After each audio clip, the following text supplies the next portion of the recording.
A storm of debate looms over Budget Day, and some of the biggest questions could reshape the UK's financial landscape.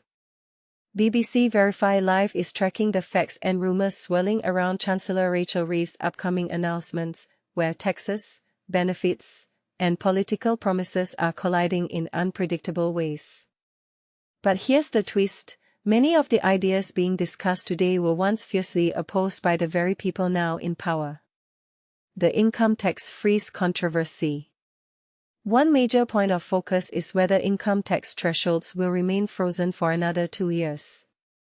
Reports suggest Reeves plans to keep them on hold, a move expected to bring in roughly £8 billion annually. On paper, this sounds like a quiet way to boost government revenue. But the catch lies in what economists call a stealth tax. As wages rise, more people drift into higher tax bands even if their real purchasing power doesn't change. In essence, taxpayers pay more without any explicit tax rate increase. And here's where things get awkward. When Jeremy Hunt made a similar decision back in 2022, Reeves harshly criticized him, accusing the Conservatives of, in her words, picking the pockets, purses and wallets of the entire country. Will she now face the same accusations of double standards? That's what many observers are waiting to see. The wealth tax debate. Another topic heating up today is the idea of a new wealth tax, something the Green Party has long championed. The proposal would apply an annual tax on the total value of a person's assets, including properties and other forms of wealth. Proponents claim it could make the tax system fairer and help close the growing wealth gap. But here's where it gets controversial. Financial experts and independent analysts warn that implementing such a tax could be extremely difficult. The ultra-wealthy often have the means to restructure their assets or even relocate abroad to avoid paying.